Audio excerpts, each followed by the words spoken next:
Greetings and salutations, Dota fans. We're back. Well, actually not. We're not back. We're just flat out here for the inaugural go of Curse Gaming's Dota 2 King of the Hill series, and I'm very privileged and honored to be asked to cast the first time around. Joining me for the broadcast is going to be Epi, and it's going to be Zero taking on Pulse. And, Zero not playing under their normal tag. I'm not sure what the deal with it is. Maybe, I know they're missing Black. Black is not going to be with us today, so maybe they couldn't use the tag because of that or something else. Either way, it is ostensibly Pulse taking on Zero, the $100 grand prize in this best of three. Not all that's on the line. The chance to return next week for another go at a new team here at the King of the Hill series by Curse on the line as well. So, Epi, man, how you doing, brother?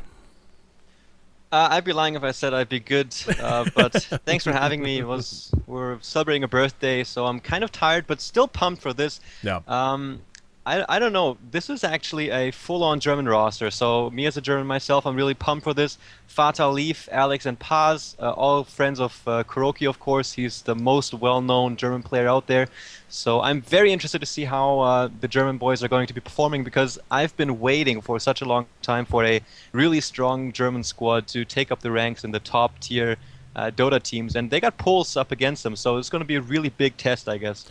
Yeah, and speaking of Pulse, I don't know if you happen to catch it, Epi, but Pulse is coming off of a best-of-3 series in the D2L where they played against Empire, and Pulse beat them. They went 2-1 over Empire, and Game 1, which Pulse won, was over in 16 minutes. So Pulse just pounded Empire in Game number 1. Empire came slugging back in Game number 2, put a 20-25 minute win together in that game, but then Pulse managed to seal the deal in short fashion in Game 3 as well, right around 20 minutes it took them, so a combined time total of about 40 minutes to 2-1. Arguably one of the best teams on the planet. Actually, there's not a whole lot of argument. Whenever you're talking about the best teams in Dota 2 outside of China, the two names that come immediately to mind are Na'Vi and Empire. Seems like we see those two teams everywhere, just because they always run into each other in finals and semifinals. But Pulse able to hand them a pretty vicious loss. So Pulse rolling on some pretty high momentum, and Zero's going to have their work cut out for them. They're going to start off their picking with TA, that's after banning the Undying and Wisp. Darkseer and Batrider not going to be joining us courtesy of Pulse. Yeah, that's interesting of you to point out. A very strong performance it must have been by Pulse if they beat Empire, who just also took out Na'Vi not too long ago. Was it also with Enter God mode as a stand-in, or was Pinoy there playing for him? No, it was actually with the stand-in, yes. Wow, well, that's really impressive. And again, we have Undying taking out Batrider and Darkseer. With the two bans, I mean, by now it's already kind of old news, but still I'm not quite used to it. But yes, Undying gets banned out just as usual, I guess. And I wonder if KoTH is going to be able to put anything or pull anything out of these, German strats. I don't know if they have anything up their sleeve, so we'll see how the draft's going to go. Yeah, should be fun times. Bounty Hunter going to be picked up first, and that's becoming more and more common, seeing the Bounty Hunter picked up in the early pick phases. He's just a hero that gives you so much in terms of being able to capitalize on early successes. If you can get ahead in the laning phase, if you can begin to move around, start to gank, start to push early towers, having a Bounty Hunter on team takes a small success and turns it into a huge success very, very quickly, especially once he hits level 2, or excuse me, hits level 11, has level 2 track gold up. Kind of tough to do, though, in a lot of ways when a TA's on the map. TA, a hero that serves, and it's a term I've kind of been using a lot lately. She's an anchor unit. She's an anchor hero.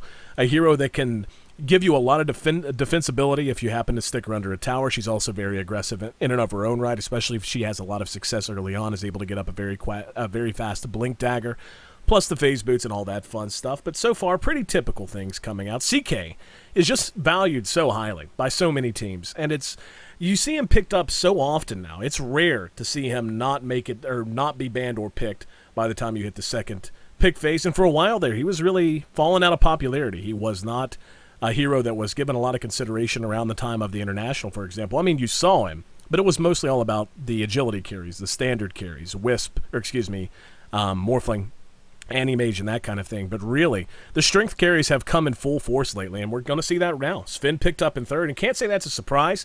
I've been harping on it for a while. I think Sven, to this point, is still underutilized. He's beginning to get a lot more love from a lot more teams. But Sven gives you such lane dominance. He's really good in aggressive tri-lane, and especially with the Jakiro when you're going to have the Ice Path and the Stormhammer, not to mention Warcry to allow you to close the distance. But he also just flat-out counters Chaos Knight in the mid and late stages of the game. Phantasm Illusions cannot stand up to a Sven who's gone red, who's popped the God Strength using a Mask of Madness or any other item like that, that's just going to allow him to pound out cleave damage over and over and over again, and those illusions just evaporate. I think you might be reading into this a little bit too much, AC. They pick up Sven because it's the Germans. Oh, obviously. That's the only reason they do that. They do have to show. I mean, Sven obviously is really strong with the cleave. And Chaos Knight, that's one interesting thing actually. 1 or 2 years ago, back in the Dota 1 days, the Chinese were still, I mean, at the moment they still kind of are, the primer in terms of Dota skill, but not as much as back in the Dota 1 days. CK was picked up just as much as he has been as of recently here in Dota 2, back in the Dota 1 days. And I think the Europeans right now have really adjusted their play. They can take on basically any team in the world, and Chaos Knight, still with that nerf even on the Chaos Bolt, is he's a really powerful hero. And with the play that's favored as of recently, you just realize why Chaos Knight is such a strong hero. And one thing to point out as well is that TA pick is going to put a lot of pressure on the Germans. They will need to be the aggressors early on, because with the Bounty Hunter and Chaos Knight and that Shadow Demon pickoff, it seems a lot more stable. It's more high risk, high reward so far along in the draft for the Germans. Oh yeah, no, absolutely. I want to go ahead and point out the Shadow Demon pickup, and this was something that Draskell and I kind of discussed in our last broadcast just moments ago leading into this. This could be a mid-Shadow Demon, not a guarantee by any stretch of the imagination. It could be a duo mid-Shadow Demon, but a solo mid-Shadow Demon can work against the Templar Assassins. He has a lot of tools on his tool belt to cause TA some problems. The fact that he can disrupt her, and the illusions that pop out after that, as temporary as they are, can just melt down refraction. He's also very hard to engage onto, even with the side trap at level 6. He's able to disrupt himself, not to mention the shadow poison that he can use for just basic harassment. He can do damage through the refraction. So that's an option that's going to be available to Pulse. And I think with the Shadow Demon pick coming out this early, that's kind of the point of picking him up now. You have your options open based on what you see in the second ban phase leading to the second pick phase. So they're just going to be able to kind of keep things open and figure out if they want to put the CK and the Shadow Demon in a duo mid, if they want to use the Shadow Demon as a lane support. He's kind of unspectacular in lane, but he can do okay, but he really shines as a duo mid or a single mid. So the band's continuing. Eslor, taken out, no Keeper of the Light, going to be joining us courtesy of Pulse, and 2 very high-tier supports, Vino and Lesh, taken out by Zero. Alex, known for his Keeper of the Light, just extremely strong Keeper of the Light player. His positioning is just really strong. And as you said, Shadow Demon has been seen way more frequently back in the day with the Leshrac in the dual mid, or even with the Kunkka from Mousesports way back when.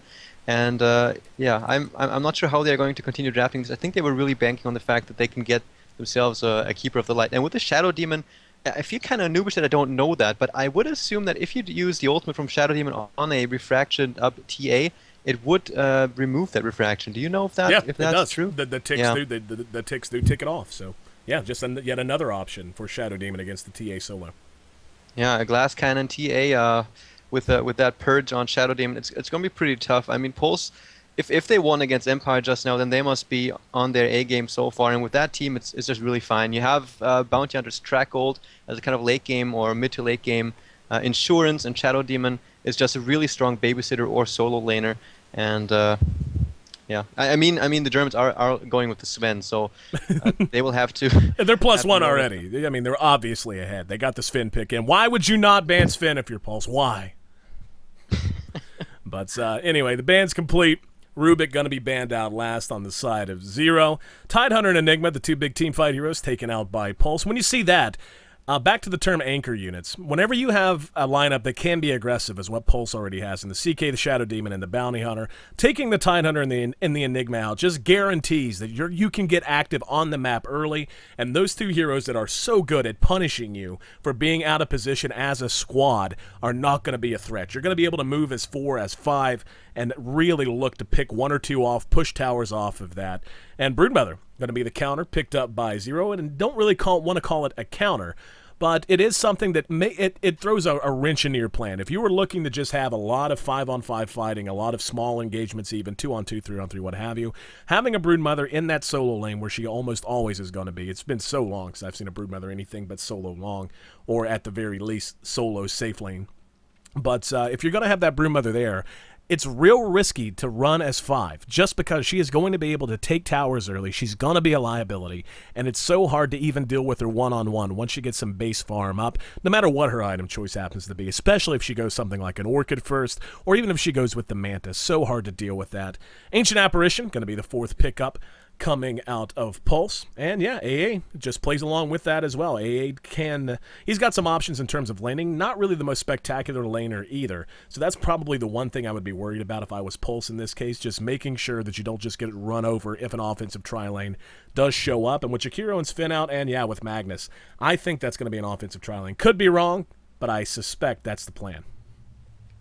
Yeah, actually, I'm not sure if they were going to go for Magnus all along, because usually when KoTH drafts a Broodmother, we see this typical 4 heroes applying pressure on the map while Broodmother just does her thing. Yep. And I was thinking that he would go for an Enchantress or even a Chen, so that they can keep on pushing, have that heal and the creeps to add on to their pushing power.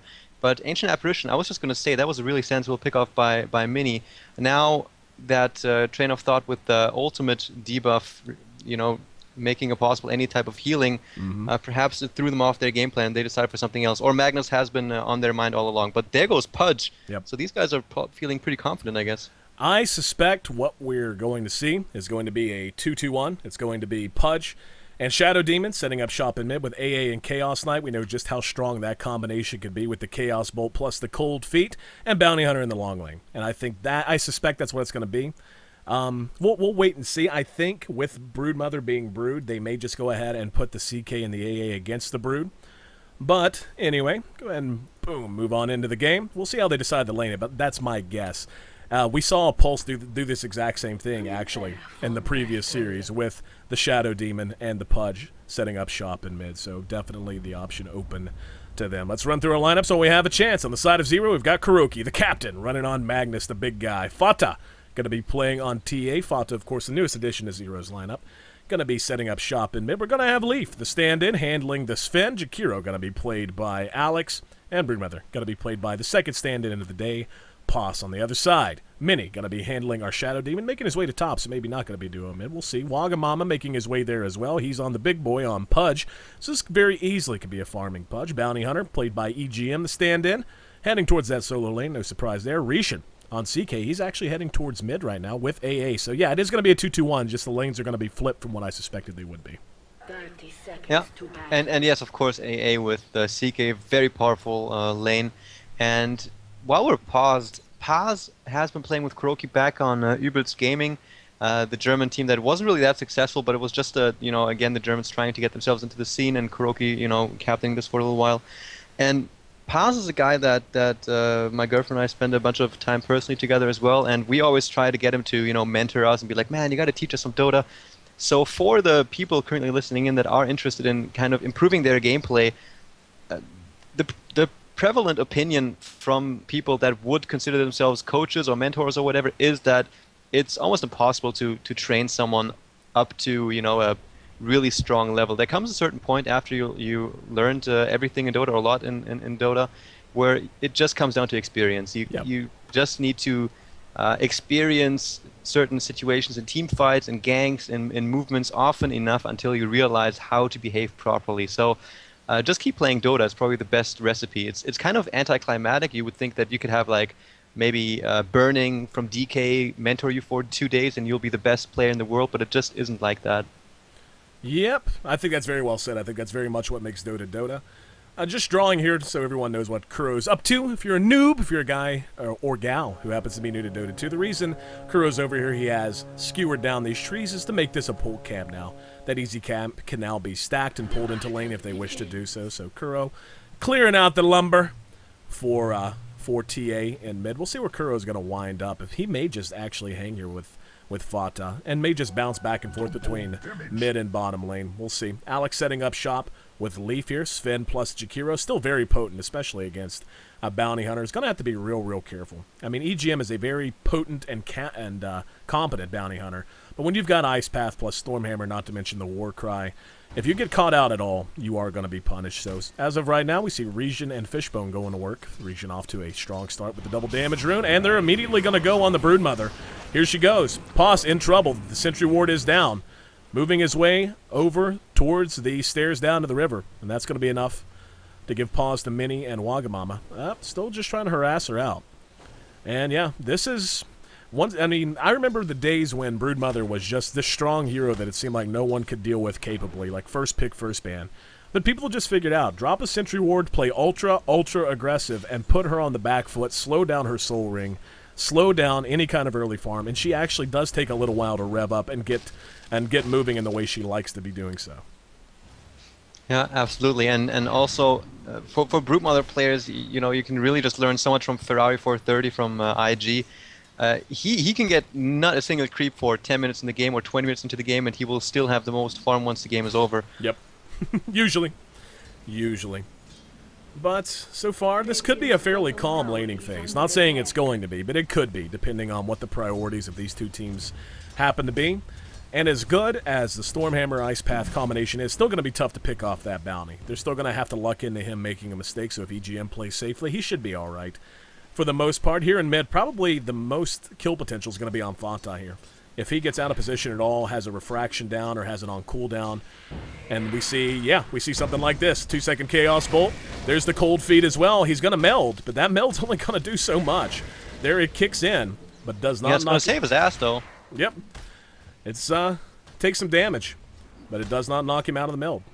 Yeah, it's just really nice, calm, collected play by Fata. He knows it's not going to get him out of invisibility, so he's just, all right, fine, you can initiate me. As soon as I get out of the stun, I'll just meld, and then I'll just continue last hitting. So with the refraction, it's going to be okay. Once Chaos Knight hits level 5, then Fata has a little bit of a luck chance that he will get a 4-second stun on him, but until then, I guess he's fine. I actually think that enter God mode, as you said, the highest probability of a kill is either on top on Paz or on bottom on Egem. Waga doing what he can, farming up. Taking a look at the early CS scores, we can see he's the big winner right now, sitting at 13-5, trailed closely by CK. So the two biggest farmers for Pulse right now, and that's a problem if you're in the shoes of Zero. And I'll tell you one thing I don't really like here. The Sven pick, if you're going to pick Sven, he can carry. That's fine. He can, especially against a CK, he can hold his own. But he is going to be dealing with Pudge as well. Playing a farm style against a Pudge, which is basically what's happening here. They're just not getting a lot of mileage out of this Sven right now. He's getting decent-ish farm. I mean, he's now up to the second place, so he's doing okay. But Sven is most useful whenever used in a very aggressive role early on. The power of Stormhammer at early levels just can't be overstated. It is one of the strongest level 1 skills in the game. It doesn't really fall off until the mid-game. And I feel like, I mean, Bounty's having no problem getting experience. He's already level 4. I feel like they are maybe squandering the early potential of the Sven pick a bit, as well as with Kuro. I mean, Magnus is great. We can see Kuro has pretty much done nothing but pull here in this mid lane, and that's all well and good. But I just worry that Sven is not... There's going to come a point where CK has enough farm. Oh, hang on. See if they can make me eat my words. There you go. Ice Path. The Sentry Ward is down. Isn't enough. Dual Breath. Warcry popped. EGM making a run for it. They're going to dive on the other side of the tower. And there comes the Shuriken toss, so they don't manage to pick him off. Leaf down to half health. But that's more of what I want to see out of this combination. If they can do that more effectively, they're going to be in much better shape come mid-game time. Yeah, I'm not sure, man. Alex, once he turned around, had 2 seconds left on Ice Path as well as a Dual Breath. I don't know. If you commit, they perhaps could have continued. Oh, now they... okay, Ice Path misses. Yes, I think the greatest liability at the moment really is the Magnus. He's just been pulling... these camps, and he's on level 3 so far, so it's going to be really tough for him to find his way back into the game. Once he enters the game, for a gank or what have you, it really depends on it being successful. Look at top lane. Yep, Poss going to be hit with a 1-second Chaos Bolt after being disrupted. The hook's going to be off the mark. Is Poss going to be safe? Are you serious? Wow. No business surviving there. Waga threw out the hook. Got real lucky with the Chaos Bolt, only 1 second, so that 1 extra second, or that low 1-second count, I should say, pretty much saved him. He was completely dead to rights. It was a Invis CK showed up And yeah, but either way, he makes it back to safety. We're at 5 minutes in without a kill on the board. I can't tell you the last time I saw this happen. No kills in 5 minutes. This just isn't Dota anymore. Dota is a much more aggressive game than it was a month or two ago. And that could change. Poss being rotted around. Wagga can't actually see him, but just rotting in his vicinity, doing a bit of damage. They are going to go ahead and start to pressure this up. Never mind. There's EGM getting first blood in the jungle while I'm focusing on the top tier 1, so first blood's on the board. And he manages to pick off Jakiro. Yeah, I was also looking at top lane, man. Both of us missed that, but still, this shouldn't happen. Just a Bounty Hunter getting a solo kill against a dual lane and a Jakiro. And another thing that's worth pointing out is that, okay, and by now Sven caught up on farm a little bit, sitting at 5 a minute, but still, for being on the safe lane with the Jakiro support against a long lane solo Bounty Hunter, he should be getting almost every single creep kill. And now look at top lane, holy crap! Yep, Pudge just about to drop, took a lot of damage on the way out from towers. Mini was there to disrupt him and buy some time. Now he's going to be able to pot up. One cheeky little spider runs up, though, and manages to pop that salve. So, yeah, Pulse trying to get aggressive here and has done an okay job, but really just unable to seal the deal for the most part. Now, the track on Poss, this is problematic. And this is, I actually didn't say much about this during the drafting phase, but picking a Broodmother into a bounty hunter, this is what you got to worry about. Anytime, especially early on, once that bounty hits level 6, he's going to be able to track you, and there's no getting away. There's no, I'll just run away on my web and I'll be fine. Once the track is up, you're not going to be able to run, even with the speed bonus from your web, because of the speed bonus track gives, not to mention the armor reduction, not to mention the fact that it gives true sight. So yeah, that's it's a risk they took, and now that, yeah, this is what you expect when you see a bounty hunter at this point. The track up, we can see them closing ground so quickly.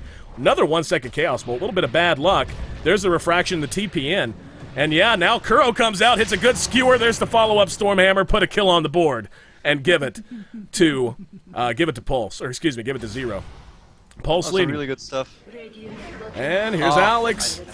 Oh, he misses, has the Sentry Ward down, unable to get the kill. But, yeah, that's actually some really, really bad luck on the Chaos Bolts from Region. That's 2 that have been just 1 second, that if he had had 2 seconds would have been kills. Yeah, and I think Alex needs to get used to the fact they kind of fixed that ice path from Jakiro. Yeah. it doesn't track you anymore while it's casting. Yep. And Kuro was right there, but the web actually gives higher movement speed bonus than the track. It's only 20% movement speed bonus. Yep, we're gonna have Mini on top. Yep, Poss gonna be dismembered. We got Mini and Wagga going blow for blow. TA's there as well. Fata doing damage to Wagga. Wagga's in trouble. Misses with a point-blank hook. Rare miss. I mean, it's one thing to miss, but to miss that badly. Either way, that's gonna be 2 more kills. Going to Zero. So Zero just pouring it on at this point. And Kuro is gonna be forced to skewer to push his Fishbone up 2 tiers. Onto the ultra high ground of the dire side jungle. Here comes Region, and a meld on the backside. Region, ooh, wands his way to safety. Isn't enough. Nip, can't tell. Kuro drops. Region does get away. So the wand, enough to keep him alive. Used it just in time. Now Mini's not done. Uses the disruption, catches Fata. Here comes the Chaos Bolt. Reality Rift, not gonna work. We got 3 pursuing 1. Fata finds a very fortuitous Invis rune, though, and that should be enough to keep him safe for the moment. Alright, man. Kuroki, of course, he is a very worldwide respected Dota 2 player, and Fata is, in my opinion, the best up-and-coming German player out there. And we just saw why. Kuroki was in huge trouble. He was dead 100%, but he just skewered into the one direction that was going to buy him a little bit more time, and that also made TA almost capable of getting another kill there. And then Fata, just a really good dodge of that Chaos Bolt and not getting the proc from the cold feed. And now he's going to go in middle lane onto Fishbone as well. One last right click. Yep, Chaos Bolt gonna follow up, and here comes Kuro with the other big skewer once again, using that skewer to not only help himself but to help his teammates. EGM looking for a kill. He's got the track on Fata. Shuriken, enough to get that kill. Back towards the secret shop. Kuro's finally gonna be isolated and picked off. 6-4. Pulse maintains the lead. Track on Alex. EGM pursuing, bottling up. He's gonna go ahead and use the Shadow Walk. That should be that. Shuriken seals the deal. Make it 7-4. Now this is the problem. If you're in Zero's shoes, it's one. I mean, the kills are still really close. I mean, it's still 4-7, but a lot of these kills are track kills now. We'll take a look at the gold, and yeah, all that gold lead. I mean, yeah, they've got a tower, so you can figure a good chunk of that gold lead is from that. But the rest is more or less purely from track kills, and that's only going to get worse. He's already level 9, 2 levels away from level 2. Track. Bottom lane, Leaf. Yep, Leaf is going to go ahead and be caught out. Uses a Stormhammer to buy himself some time. AA ulti does connect. Add another kill to it. So you've got 2 heroes on the side of Pulse who are going to snowball the more kills they rack up. The Flesh Heap stacks on Pudge, and of course the track gold for the whole team, but especially for EGM. And Zero's going to play real careful. Like, they need to play a little bit more turtly at this point. Yeah, they get another kill. Fata, of course, has to play very aggressively, but EGM is playing a really strong game so far. 4-0, many track kills, and always there to counter gank and pick off these squishy support heroes like that Jakiro. I'm going to call him THD all the time. But EGM has been playing a very strong game so far. Really good play by him. Oh, yeah, absolutely. And they're not done. EGM, yep, just throws out a Janata, takes a few tower shots because, hey, why not?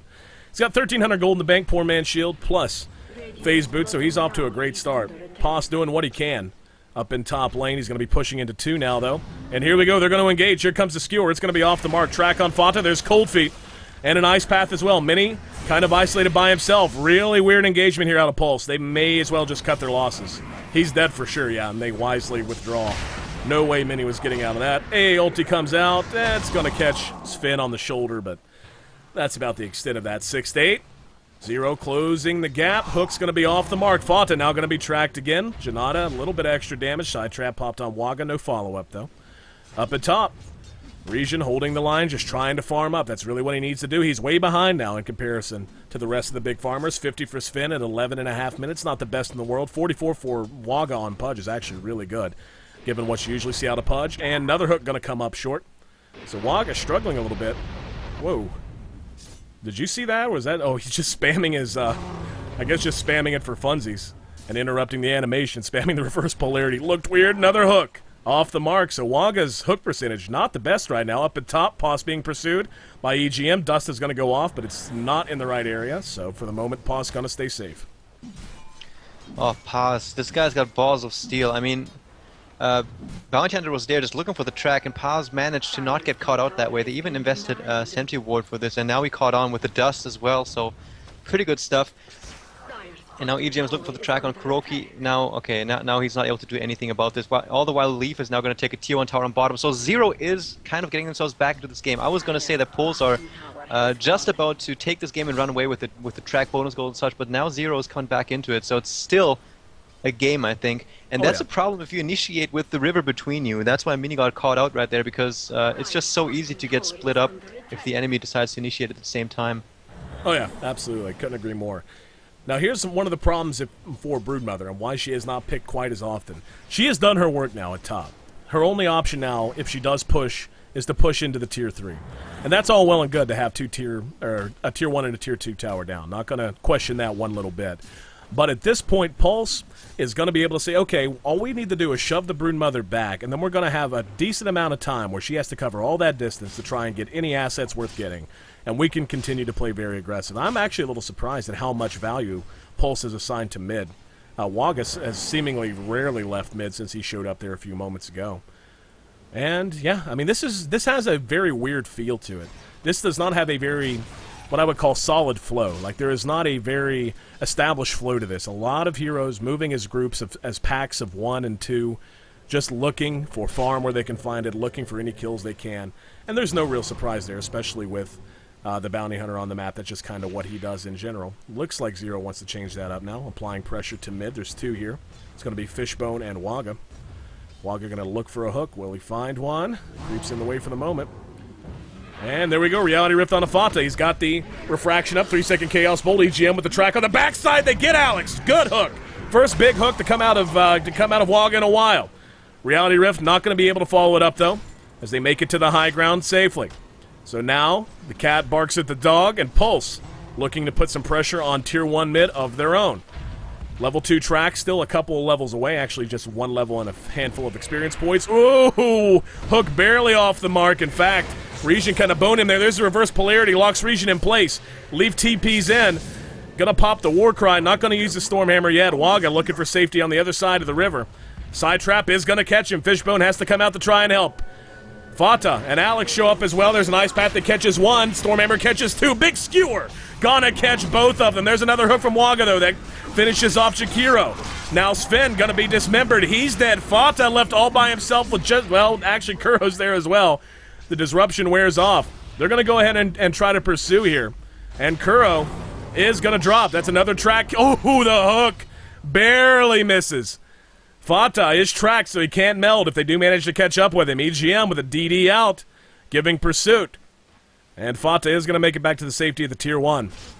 Thought Waga was dead to rights for sure. Instead, manages to land a couple of big hooks, make it 12-8, 33% lead. For Pulse at this point, taking a look at the gold, it's dipping back down towards 0. Pulse closing that gap.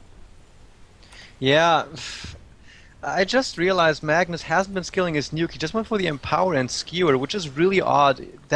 It's a really cheap nuke, man. It's 90 mana for 300 damage in an AoE. So, and he's going for Empower relatively early in the game with heroes that don't have that much damage. I think they're banking on the fact that once Sven throws out his ultimate and he's rushing that BKB, that he will just dish out some crazy damage. But that cookie cutter build apparently is not really working out so strong. Two things: Jakiro's Ice Pass can be more accurate, I guess. There's a lot of potential to improve in that regard this game. And Waga, as you said, he's been lingering around mid a lot of the times. This is a really different type of Pudge play we're seeing, as opposed to, for example, Dendi, the most infamous Pudge player out there, who's just all across the map. Waga, in turn, is just farming the mid and looking for the right situations to go for a spontaneous hook. Yep. There's not a whole lot of coherent movement. Probably the phrase I should have used moments ago. It's really hectic, right? Yeah, very herky-jerky feeling out of both teams. Yeah. But that's okay. Still a lot of action so far. 20 kills on the board in a 16-minute game. Not going to complain too much about that. But yeah, Waga's hook percentage coming back up a bit now. He hit a couple of big hooks in that last engagement. But for the most part, it's been rather quiet. Kuro going to be isolated, but he's going to be able to skewer EGM back out. AA ulti off the mark.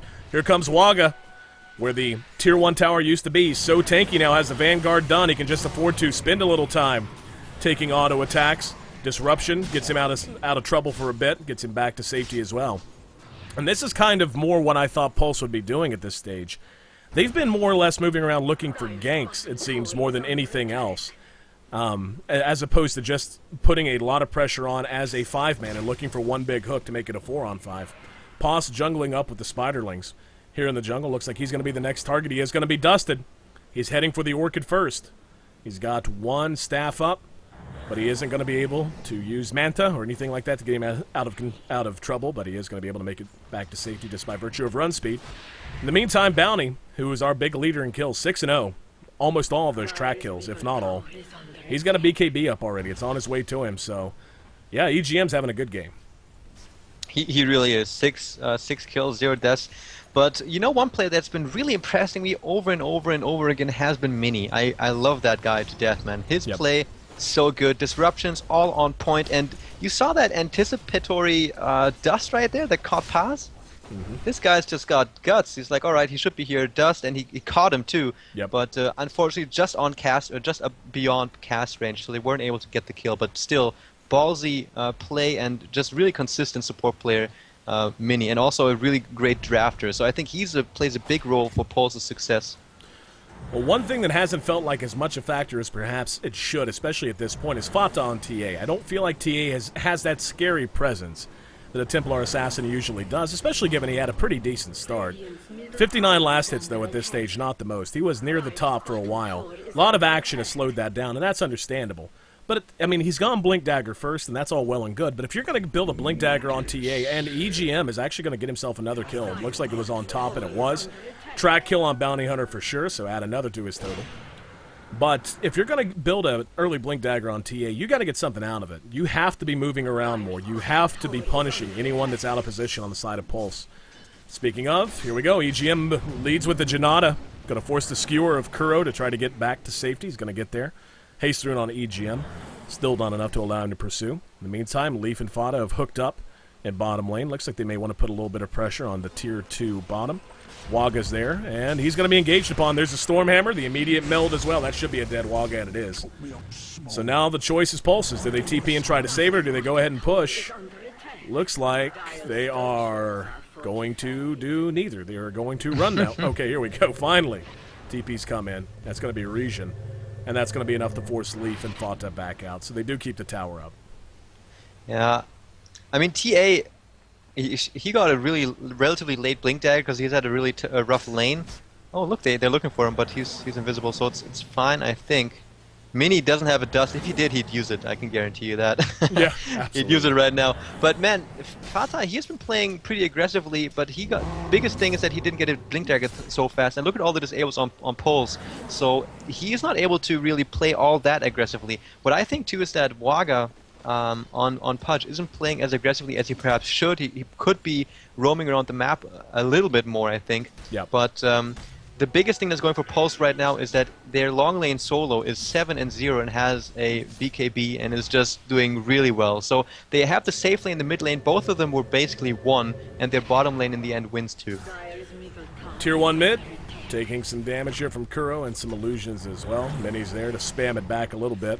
Pulse now targeting the Tier 1 bottom. Help's coming though. Here comes Leaf. And TA's there as well. They're going to engage on Fishbone. There's the big reverse polarity. Locks Region in place.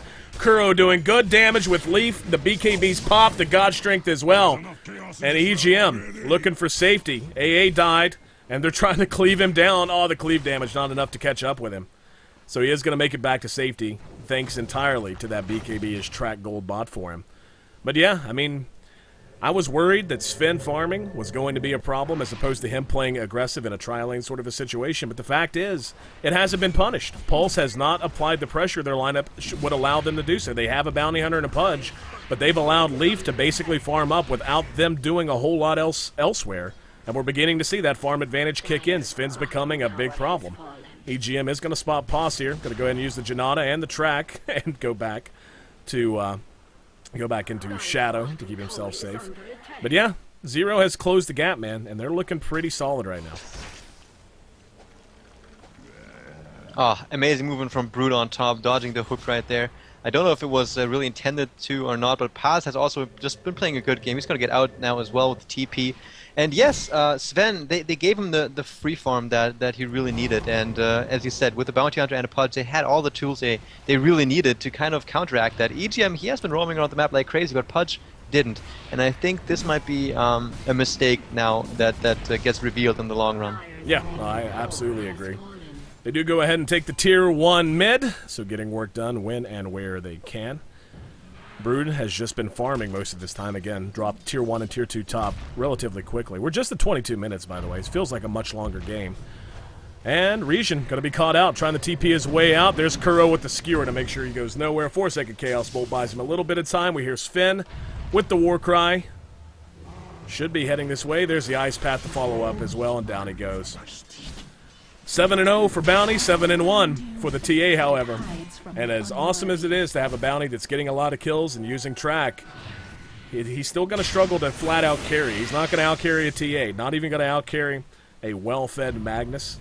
And with them now running together, this is going to be a problem. Good hook, going to help turn things around, though. That comes out. Oh, what? A reverse polarity catches two, skewers him to the low ground. Here's the God Strength as well. One swipe, 2 kills. EGM looking for safety, not even going to make it to the high ground. Oh. Big swipe from Leaf. And Fata and Leaf going to go ahead and make it a full 5 wipe as they catch up with Mini. They're all off the board, and that's an ultra kill for the Sven, and Leaf has blown this game wide open. The Sven is winning the game for the Germans. The Germans? The Germans. Dude, this is so good. Every single swipe of Sven just must have felt so satisfying for Leaf. Yep. It's like, yes, yes. And they're just stunned up by Kuro. Just a really good ultimate with a great skewer, getting them right back into the river. And that bot spent enough time to in the good position to just get that ultra kill. It was really, really nice to watch right there. Just want to point out, by the way, Broodmother managed to solo CK in top, and that should never happen ever. Not in the shadow of your own Tier 3, but Orchid helps with that as well, so Orchid is complete on her now. Leaf did opt to go with the Mask of Madness, and yeah, with God Strength and a BKB and 4,000 gold, he's now bought a Demon Edge. Eek, Leaf is scary, very, very scary. And yeah, I feel like Pulse has let this game get away from them. I feel like they gave Sven way too much room. again, it is a liability for a Sven to do nothing but sit and farm and to not be making use of his skill set early on. But if the other team, even especially if they have aggressive picks that rely on early aggression, if the other team does not punish that, does not take advantage of the fact that you're out of position, you're not with your team, you're going to have to spend money on TPs to get into position if they apply pressure. And we just didn't see that out of Pulse. And this is the result of that, for sure. Okay, imagine KoTH gets a 5-man reverse polarity and Leaf gets a crit with the God Strength. Yeah. Yeah, we may find out. Here we go. Leaf man-moding it, runs into 5. Waga actually hooked his own person there, and here we go. God Strength pop. There's the reverse polarity. Macro Pyre down as well. Are you kidding me? The immediate melting of the CK.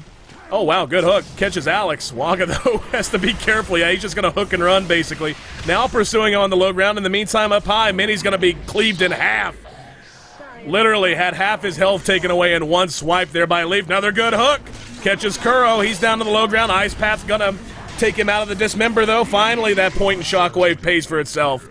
And that's another double kill for Sven. Make it 9-2 and 4 on Sven. 8-1 and 7 on the TA. And this is beginning to feel out of reach. 10,000 gold the differential, separating these two teams, and same with experience. Just look at the graphs here, Epi, and look how close to 0 they were up until about 20 minutes, and just look at how quickly this was able to get out of control.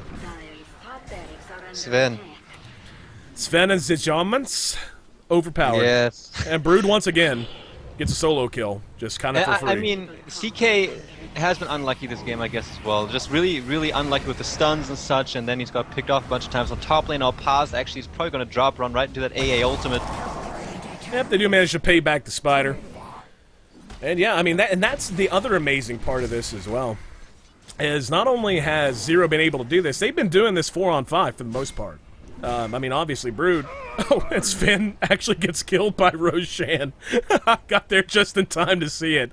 So Sven, who has been a man all game, is cleaving people in half, one-shotting entire teams with cleave damage.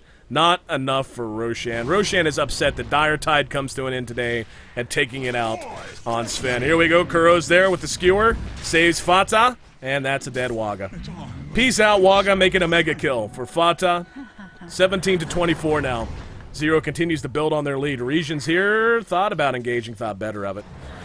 Deso's done on Fata now, by the way. You can tell by the nice, cute little auto attack animations. But yeah, the time is drawing nigh for Pulse, and I really do feel like they squandered their lineup in a big, big way. Yeah, what I find extremely interesting is that the laning phase was just looking so strong for Pulse, but as soon as the laning phase was over and it came down to the mid game and that grouping up together, it was Zero with 4 heroes together with the really sweet composition that just, in the long run, just won it for them. They had the TA, they had Magnus, they had Sven, and they had Jakiro with the Ice Path, arguably one of the strongest ones out there. Kuro is just going crazy on Magnus right now. So, really nice draft, I must say, and really goes to show that the laning phase really does not decide a game. No, exactly. And, well, there's a blink from Fata. Into a lot of trouble, though. Mini's there. Mex is popped and used. Here comes Kuro, though. He's coming to help. There's an Ice Path. Catches Mini from the high ground. And there's the big reverse polarity. Catches 2. He's going to be dismembered by Waga. But Sven shows up swinging the big sword and adding to that absolutely massive kill total. 12-3 and 5 now. That's a triple kill. He's got a chance at an ultra kill if he can catch Waga. He's got a Stormhammer, and let's see if it's enough. Region, I mean, you can just see how out of control this is. Region is doing nothing, making an ultra kill. Can it? Nope, he's not going to be there in time. I was going to say, can it be a rampage? Oh, nope. Fata steals it from him. That's when you say, what the fuck, bruh? Could have been a rampage. Either way, GG's are called. And yeah, this is a game that just got away from Pulse. They had a great laning phase. They had the tools to punish Leaf for spending all of his early game farming. Just did not get enough mileage out of them, and Zero is going to take game 1. That was so good. That was so good. I really enjoyed watching this, Sven. Yep, and again, I've been harping on Sven for a month now. I think he's going to be used in a much bigger way. He's already becoming a much more popular in pro games, especially to counter a CK, but I think it's going to become almost standard anymore, where if you want to play CK, you need to ban the Sven.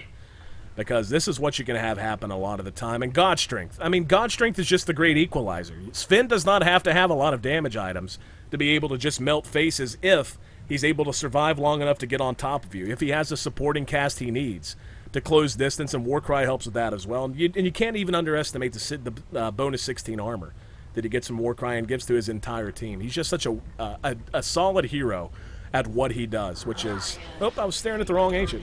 Anyway, thank you, camera person inside Dota. But, yeah, put it in the books, man. Game number 1 goes to 0, and in impressive fashion as well. And we'll take a look at our final totals. But yeah, 13-3-5, not too shabby on a Sven in a 29-minute game. Yeah, just a phenomenal performance by Leaf as a stand-in for Zero so far, but I don't think Pols... I mean, right now Pols are just going to be really pissed and wanting to get back at the Germans, so it's a best of 3, so I'm looking forward to the next one. Game number 2 heading your way. I'm Ayesee, that's Epi, and this is Curse's weekly Dota 2 King of the Hill. Stick with us. We'll find out who's up to the task, if we're going to have a full sweep or a Game 3.